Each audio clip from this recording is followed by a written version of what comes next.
আসসালামু আলাইকুম, কেমন আছেন সবাই?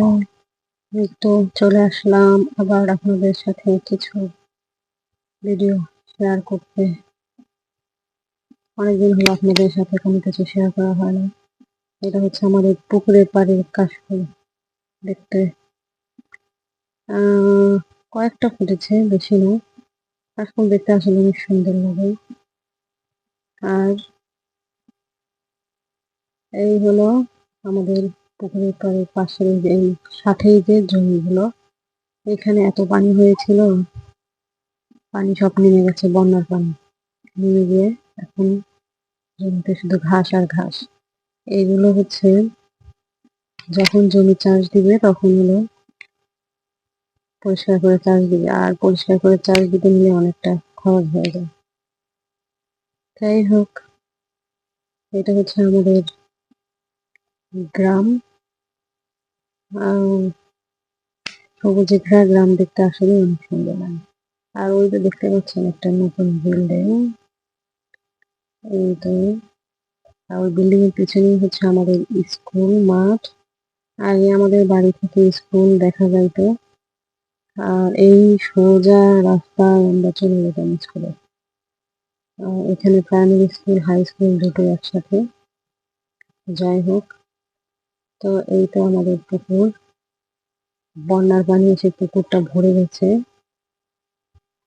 এখন এই বর্ষার সিজনে এরকম পুকুরটা এরকম ভরে টইটুম্বুর হয়ে যায়। তখন আসলে গোসল দিতে ভয় লাগে। যদিও বা এখন আর আমরা পুকুরে গোসল করি না। যাই হোক, ভাবলাম বাড়িতে আসছি আপনাদের সাথে একটু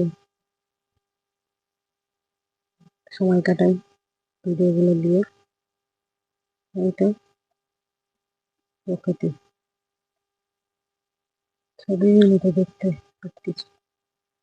আর এই পরিমাণে ঘাস হয়েছে জমিতে যে কিছু ছাগল, ভেড়া ঘাস খাচ্ছে। আর এটা হচ্ছে আমাদের প্রতিবেশী সব বাড়ি ঘর, মনে হয় খুব মানে জঙ্গল হয়ে গেছে এরকম মনে হয়, আসলে তা না। এগুলো হলো বাড়ির সামনে, এগুলো গাছ, আর ভিতরে হচ্ছে বাড়ি। এই তো আর কি,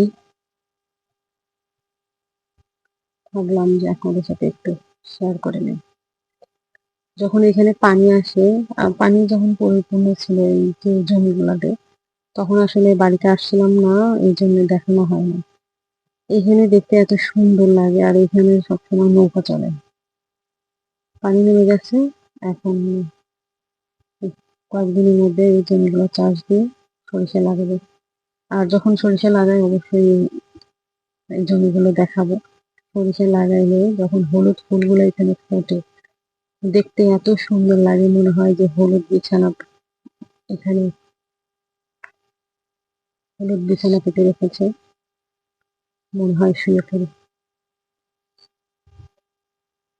যাই হোক, ভালো থাকবেন সবাই। আল্লাহ হাফেজ।